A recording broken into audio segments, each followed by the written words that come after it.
बिहार की राजनीति अब करवट ले रही है। जनसुराज की पीली लहर में आज कई चेहरे नए रंग में दिखे और इस पूरे घटनाक्रम के केंद्र में थे प्रशांत किशोर। पटना के शेखपुरा हाउस में जनसुराज पार्टी ने आज एक ऐतिहासिक मिलन समारोह का आयोजन किया। इस मंच पर सिर्फ नेताओं का नहीं बल्कि एक सोच का मिलन हुआ, बिहार को बदलने की सोच का। बीजेपी के पूर्व महामंत्री सुधीर शर्मा, महिला मोर्चा की पूर्व उपाध्यक्ष विनीता मिश्रा और समस्तीपुर की युवा उद्यमी चेतना झाम समेत कई चर्चित चेहरे जनसुराज के साथ आ खड़े हुए। प्रशांत किशोर ने मंच से साफ कहा, हम किसी के खिलाफ नहीं हैं, हम उसके साथ हैं जो बदलाव चाहता है, विकास चाहता है, एक नया बिहार चाहता है। पीके ने चुटकी ली, अब तो नीतीश कुमार भी पीले रंग की बस में घूमने लगे हैं, जगह जगह पीले पोस्टर लगे हैं। क्या संकेत साफ है? क्या अगला पड़ाव जनसुराज है? पीके ने महाभारत के अभिमन्यु का उदाहरण देते हुए कहा, बलिदान की ही चर्चा होती है, घेरे वालों की नहीं। बिहार को भी शायद अब किसी अभिमन्यु की नहीं,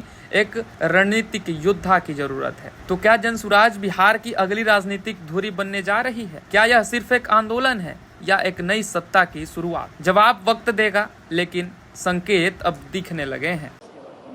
यहाँ राष्ट्रीय अध्यक्ष जी उदय जी हैं, मनोज भारती जी हैं और जो भाजपा से हम लोग के सम्मानित साथी आज जनसुराज परिवार का हिस्सा बन रहे हैं। मैं व्यक्तिगत तौर पर और पार्टी की ओर से इन सबका तहे दिल से शुक्रिया अदा कर रहा हूं, इनका धन्यवाद कर रहा हूं। हम लोग किसी के विरोध में नहीं हैं। आपको ऐसा लग रहा है कि कोई भाजपा छोड़कर जनसुराज में आ रहा है, किसी को लग रहा है कि राजद छोड़कर जनसुराज में आ रहा है। मैं ऐसा समझता हूं कि जनसुराज में वो लोग आ रहे हैं जो बिहार में बेहतर व्यवस्था बनाना चाहते हैं। हम लोग का विरोध किसी से नहीं है, हम लोग बिहार के पक्ष में हैं। हम लोग ये चाहते हैं कि बिहार सुधरे, हम लोग के बच्चों को बाहर रोजगार करने न जाना पड़े, हम लोग के बच्चों के लिए पढ़ाई और रोजगार हो। सिर्फ गुजरात और कर्नाटक और दिल्ली की सफलता पर हम लोग ताली नहीं बजाना चाहते हैं। हम लोग चाहते हैं कि उन राज्यों में भी विकास हो, लेकिन उसके साथ हम लोग की ये भी आशा अपेक्षा है कि बिहार भी उसमें सहभागी बने, हम लोग के यहाँ भी तरक्की हो। तो जो साथी भी बिहार की तरक्की के लिए आज जनसुराज का हिस्सा बन रहे हैं, तो मैं ऐसा समझता हूँ कि जनसुराज जैसे व्यक्ति के तौर पर हम लोग देखते हैं, हम लोग तो निमित्त मात्र हैं। ऊपर वाले की प्रेरणा है कि बिहार के लिए कुछ करना है, इसलिए यहाँ आए हैं। इनके मन में भी इनके अपने अनुभव हैं, सबके अपने अनुभव हैं, खट्टे मीठे हो सकते हैं। इनको ऐसा लगता है कि जनसुराज के साथ जुड़कर हम लोग ये व्यवस्था को बेहतर कर सकते हैं, समाज के लिए कुछ योगदान कर सकते हैं। इसलिए मैं इनका व्यक्तिगत तौर पर आभारी भी हूँ। और ये कोई प्रशांत किशोर का दल नहीं है, उदय सिंह जी का दल नहीं है। साहब, इन्होंने महामंत्री के तौर पर भाजपा में जो काम किया है, हम लोग तो सभी दलों के साथ काम हम लोग कर चुके हैं और महामंत्री तो बहुत आए होंगे, गए होंगे, अभी भी हैं। लेकिन जिस तरह की संगठन और समाज की समझ और जो प्रखरता इनकी है, उसका मैं कायल हूँ। उसके लिए भी इनका आभारी हूँ कि इन्होंने इस छोटे से पौधे को बढ़ाने के लिए अपना समय देना तय किया है और ये बड़ी बात है। देखिए, ये कहना आसान है, लेकिन जिसने अपने जीवन का 20 साल 30 साल किसी दल में दे दिया, अब वो सोचता है कि भाई कुछ भी हो इसी में बने रहे। उसको छोड़कर, जिस मकान को आप बनाते हैं उसको छोड़कर कोई नया मकान बन रहा है सामने, उसको बनाने में फिर से परिश्रम करने की जो बात है, वो कहीं ना कहीं आपके चरित्र को, आपके कैरेक्टर को दिखाता है। तो जिस चाल चरित्र चेहरा की बात कभी भाजपा में होती थी, आप देख रहे हैं कि वो चाल चरित्र चेहरा वाले लोग अब जनसुराज में दिख रहे हैं और आगे ये स्थिति और बेहतर होगी।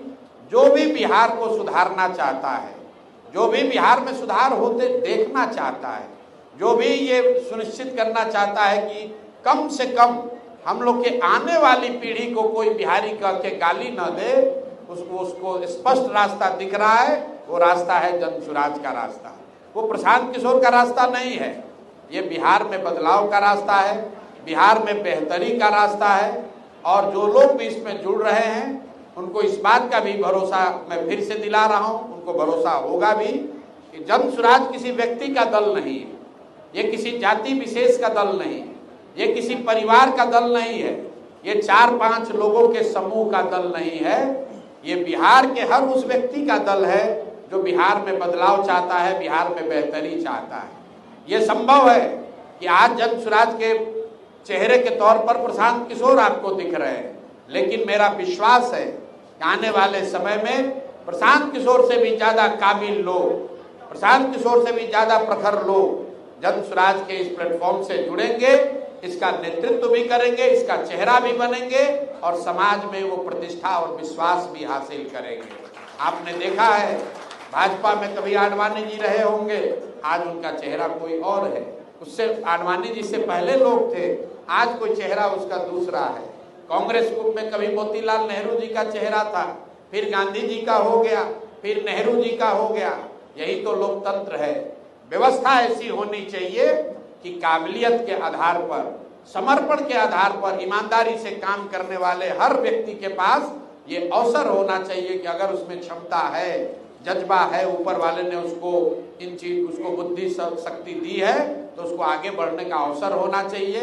सिर्फ जाति के आधार पर, परिवार के आधार पर, पैसे के आधार पर आगे बढ़ने वाली व्यवस्था में साथ जुड़कर आप बहुत आगे तक नहीं चल सकते हैं। तो जन स्वराज में मैं फिर से सारे साथियों का, मैं नाम किसी एक व्यक्ति का नहीं ले रहा हूं, क्योंकि जैसा कि शर्मा साहब ने बताया, बहुत सारे ऐसे साथी हैं जो पीछे हैं, उनकी प्रखरता, उनका योगदान उतना ही महत्वपूर्ण है जितना कि हम लोग मंच पर बैठे हुए कुछ साथियों का है। क्योंकि मंच पर बैठे हुए व्यक्ति की ताकत तभी है जब पीछे वाले लोगों का साथ है। तो मैं सबका तहे दिल से इस परिवार में, बिहार सुधार के इस अभियान में, इस प्रयास में मैं सबका स्वागत कर रहा हूं। और फिर एक अंतिम बात कह के कि आप भी समाज के तौर पर, पत्रकार के तौर पर इस बातों में न पड़े कि कौन जीतेगा कौन हारेगा। इस बात की विवेचना होनी चाहिए कि देश के सबसे गरीब और पिछड़े राज्य बिहार में इसको सुधारने का प्रयास होना चाहिए कि नहीं होना चाहिए। क्योंकि अगर प्रयास होना है तो प्रयास हम करें या कोई और करे, प्रयास आज हो या 10 वर्ष के बाद हो, प्रयास किसी न किसी बिहार के लोग को ही करना पड़ेगा। इसलिए जो साथी भी इसमें जुड़ रहे हैं, इसमें कंधा लगा रहे हैं, वो इतिहास और जन स्वराज परिवार, बिहार के लोग उनको याद रखेंगे। अगर हम लोग को सफलता न भी मिली तो मैं हमेशा कहता हूं कि हम लोग महाभारत में चक्रव्यूह की कहानी पढ़ते हैं, सुनते हैं कथा कि अभिमन्यु चक्रव्यूह भेद नहीं पाए। 6 दरवाजे भेदने के बाद, जैसा कथाओं में बताया जाता है कि 6 दरवाजे तोड़ने के बाद अभिमन्यु को लोगों ने घेर कर मार दिया। लेकिन इतिहास इस बात का गवाह है कि आज भी पूरी सभ्यता, मानव सभ्यता में अभिमन्यु के शौर्य की चर्चा होती है, उनके चरित्र की चर्चा होती है, उनके